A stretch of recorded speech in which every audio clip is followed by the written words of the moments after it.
transmitiendo nuestra comunidad al mundo.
And welcome back to the Santa Cruz County School Superintendent's Office Education Forum.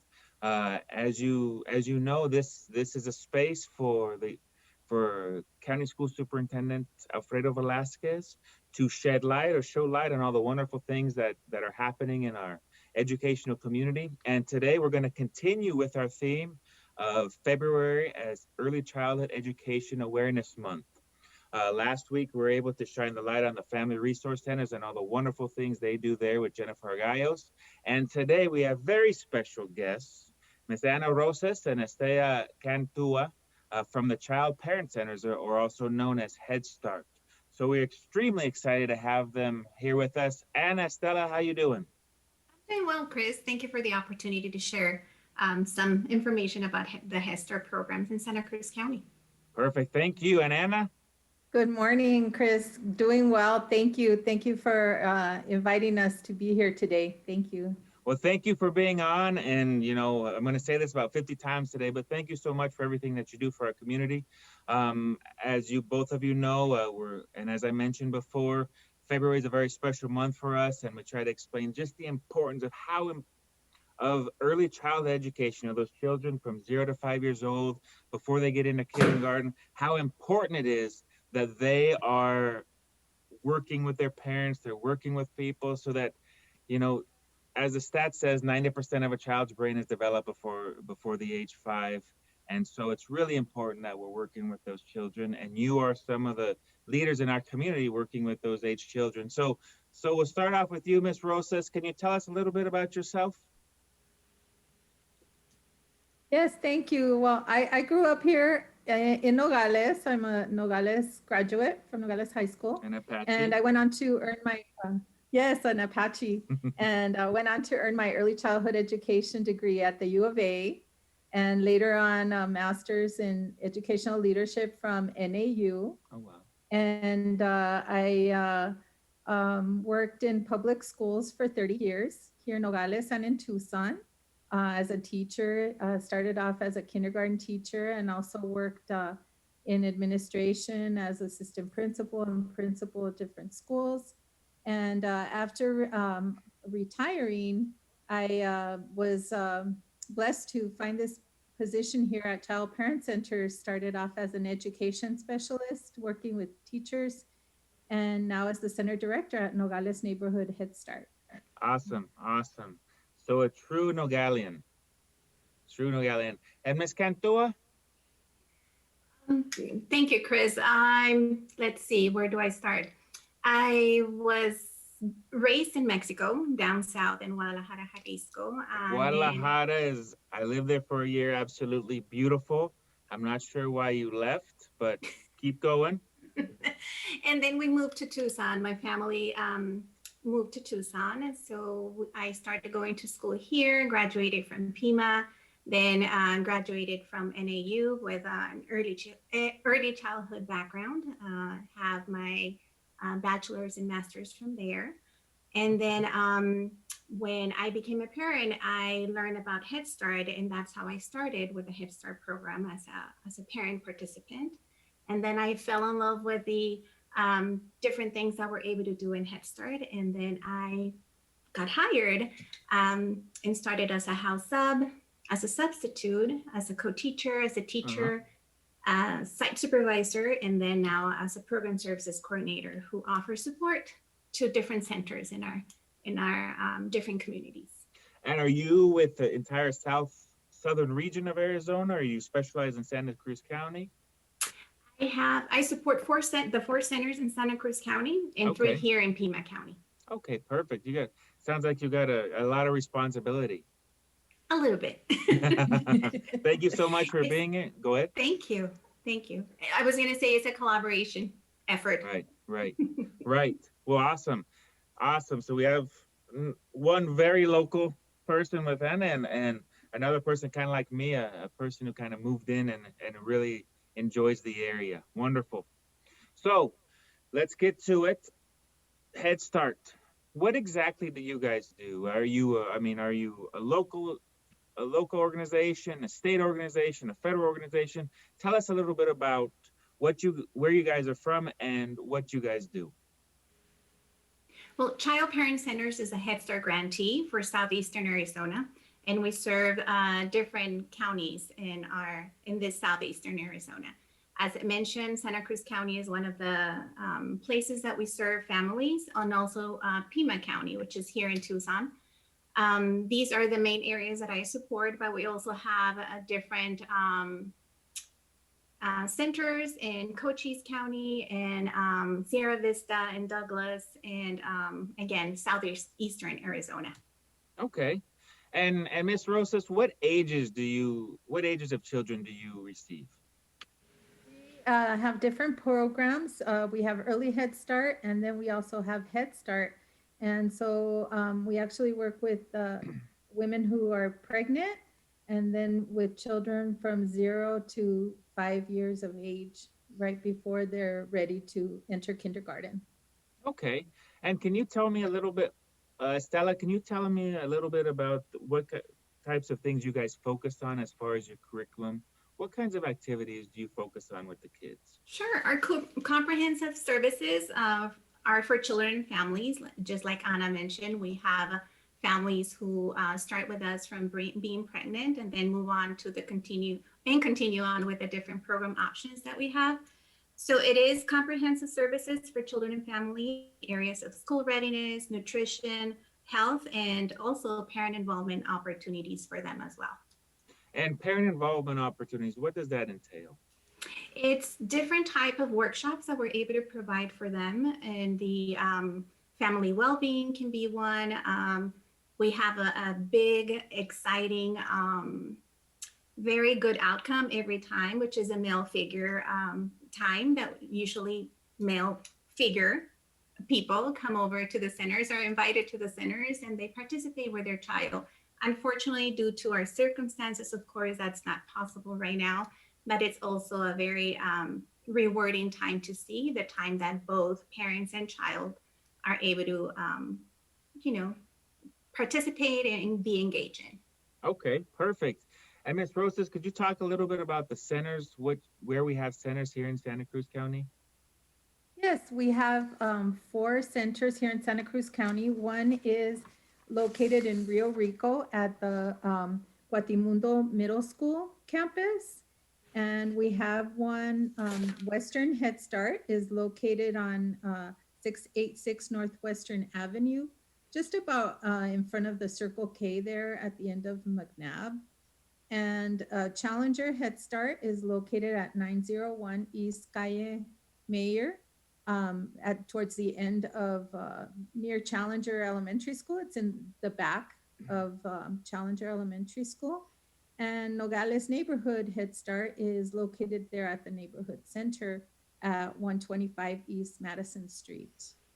That's wonderful. And so we have different points around Santa Cruz County in order to help these, so that children and parents can enroll in this. Do you know by hand how many students you have enrolled in Santa Cruz County? An estimate? How many families you're really affecting? Well, it depends on the classrooms. Mhm. Like, for instance, Challenger Head Start, usually our classrooms are 20 children, limited to 20 children Right. for 4-year-olds. And our 3-year-old classes are limited to 17. And then we have family educators that each have 10 families. So like at Challenger Head Oh, Start, okay. they have 3 4-year-old classrooms. At Nogales Neighborhood Head Start, we have 5 classrooms, 4 of which are 4-year-olds. One of those is an extended day for working parents. And at Nogales Neighborhood, we also have 2 family educators. At Western Head Start, they have 3 classrooms, 2 4-year-old classrooms and 1 3-year-old, and 2 family educators. And at Rio Rico Head Start, they have 3 classrooms, one of which is also extended day. Wow. So, I mean, would it be safe to say we're around 400 students here in Santa Cruz County? Wow, Around that's that, yes. amazing. And so, could you explain a little bit difference between what a parent educator is and what the traditional classroom is? That part, either of you? A traditional classroom, we have a teacher and a co-teacher in the classroom, and children will be in the classroom Monday through Thursday, anywhere between, like I said, the extended day is 6.75 hours, and So, six. if you tell me what a 0.75 hour is, because I'm going to use it on my kids. Okay. You can watch TV in 0.75 hours. 5 hours. And the other classrooms are 4 hours. And our family educators are like home visitors, and they Right. work with families in the home. They provide visits and activities there. And so just right now, our services have had to change a little bit. Right. Well, of course, yeah. With the pandemic, same with the Los Padres grant that we have from First Things First here in our office. Obviously, we had to change the virtual visits and all kinds of stuff. But it's so important for our parent educators to still be able to reach those families and just be there for them more than anything else, right? Absolutely. Wonderful. And so, Estella, since you have a more of a macro view of this, when we talk about families and their children, and then the child parent centers, what's the mixture for success? What's the recipe for success when you see, man, this kid is really benefiting from this? What needs to happen? I think I mentioned a little bit about family involvement in that Mhm. school and home connection and relationship. We are a relationship based agency. We're very well known for that. We do build relationships with our families. We partner with them and plan to with them to be successful together. So families can expect a high quality classroom or home visit program, just like Anna was mentioning, and also promote school readiness at the same time. So that's one of the things that we're very well known for and that we're able to provide to our families and community. Great. Thank you very much. And what everybody wants to hear, Miss Rosas, could you tell me how a family could get started with the child parent centers in Santa Cruz County? Who do they need to contact? Who do they need to buy the cookies for? How do they get their kids in there? So our program, we have a lot of information on our website, which is childparentcenters.org. And also, if they call each of the centers, and even I'll give out, I believe, our phone number, which is 287-2060. And each of the centers also have their own phone numbers. And if people can reach out to us, we'll provide that information for each of the centers as well. And so what we ask families, our program does need to follow, we're a federally funded, grant funded program. And families will need to uh, qualify through their income. And we also require or ask families to provide immunization information and in their insurance information. And if so we look at their number of family members and their family and their income, and hopefully they will qualify to be in our program. And if there are other possibilities as well, Estella, if you'd like to go over that. I was just going to add, Anna, that is because we're federal funded, we need to provide services. 90% of our services need to be for families who are income eligible. We also have a little bit of flexibility in providing only 10% of our families that can be over income. So it's still, you have an opportunity if you are above the federal poverty lines, you still have an opportunity to participate if we happen to need enrollment. You know, if we're struggling with enrollment. Okay, perfect. And so thank you for adding that on. So Ms. Rosas, for example, my kids are just passing this age, so they can't be part of it. But to enroll, obviously you mentioned how to enroll, get in contact with the centers. Do you guys usually fill up pretty quick, or do you have a waiting list? How does that work out? Or are you guys does it work out pretty even every year? Every year we have a campaign in February for recruitment and enrollment. And this year we've postponed it a little bit until April due to the situations that we're in right now, because we usually try to go out in the neighborhoods, and we go, you know, door to door and provide our information.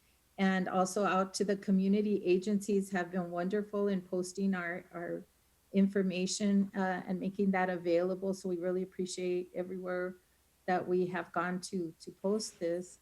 And sometimes we do have waiting lists, and sometimes we do fill up. It's different usually every year. And the reason also is that for us to request the application is that our program is free of charge. So we don't charge anything to families to participate. So. Wonderful. Thank you so much. So those are the questions I have for you guys. What else would you like to add? What else do you want people to know about the Child Parent Centers here in Santa Cruz County? For parents, if you happen to have interest in joining a Head Start and you're working, and if you're not able to reach Anna when she's at the center, we also have on our childparentcenters.org website, we also have an electronic application that can start the process of the enrollment process. So that's a big opportunity for us too.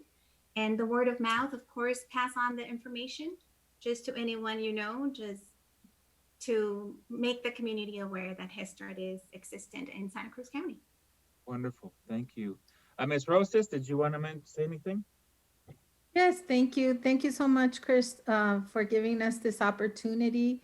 I just wanted to remind families and parents that they are their first teacher.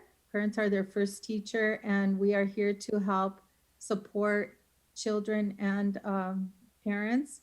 And we, as an agency, provide assistance through many areas, whether, you know, curriculum, mental health, inclusion for developmental delays, food and health and nutrition. And so we try to help the whole family, the whole child.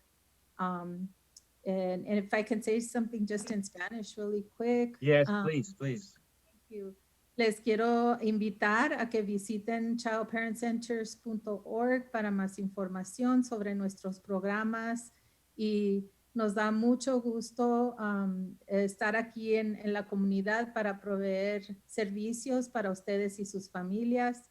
Y me da mucho gusto también avisarles que nuestras maestras y todos los empleados son muy dedicados y piensan mucho también en los niños y en las familias, y ellas también siguen desarrollo profesional. Nuestra agencia siempre nos apoya con eso y tenemos mucha información que compartir. si por favor visiten los centros o háblenos o busquen también información en el internet sobre nosotros. Muchas gracias. Thank you so much, Ms. Rosas. Thank you so much, Ms. Cantua. You know, that's why we do this. You know, just what you mentioned, we're here to help. That's why we have February as Early Childhood Education Awareness Month, because those of us who have had kids, you know the struggles you go through from when your child is young before they get into school. Sometimes, you know, it's survival mode. And so any support that you can receive to help that process, and then to add on with their beginning their education process, understanding the world. You know, they're born and it's kind of like an alien coming from another planet. They got to learn everything. They got to touch everything. They got to taste everything. And you see the developmental stages that they go through. And us as parents, sometimes we don't know, you know, what they should be doing at what point and what stages. And we have this month so that parents understand that in our county, we have places like the child parent centers, like the family resource centers, the involvement of First Things First, like our office here at the Santa Cruz County School Superintendent's Office, child and referral centers, the child and family resources. We have all these places here, Mariposa. We have all these places here in the county to help you. And so, and even if you aren't struggling, it's a plus. It gives you a social arena to talk to other parents, whether through WhatsApp or in the parent engagement activities that you had mentioned, Ms. Cantua. And so, thank you so much, you guys, for what you do for our community. We know the return on, and this is kind of analytical, but the return on investment spent. Work harder when they're 0 to 5, and it's less expensive once they get out of school. Have that kid ready for kindergarten, and you're going to struggle a lot less when they hit their benchmarks at 3rd grade, 5th grade, and their graduation, right? So if we can put in the effort as a community for those kids from 0 to 5, everything else is a lot easier, right? So thank you so much for being on, and on behalf of County School Superintendent Mr. Velasquez, we truly appreciate that the work that you guys are doing in our community. Thank you so much. Thank you very much, Chris. And continue celebrating February as Early Childhood Education Awareness Month. I want to remind those educators out there, we still have some space in the training that we have for February 20th. The theme is mindfulness. You can register on the Arizona Early Childhood Workforce Registry. We have a few spaces left, not too many, so go and register for that. Thank you so much, and you guys have a wonderful day. Thank you for the opportunity. You too. Thank you. Happy Early Childhood Awareness Month. My name is Ana Rosas. I work for Child Parent Centers as the Center Director of Nogales Neighborhood Head Start. I support early childhood awareness because parents are a child's first teacher and advocator and are key in a child's development. In partnership with educators, children can successfully transition to kindergarten. Fostering a child's imagination, focusing on their interests, and expanding their curiosity early on in their lives leads to growth in the areas of social, emotional, cognitive, and physical development. It is also important to discover children's developmental delays early on in order to support them and their families to succeed in a balanced manner across all aspects of a child's life. Please visit childparentcenters.org for more information about Head Start in our community.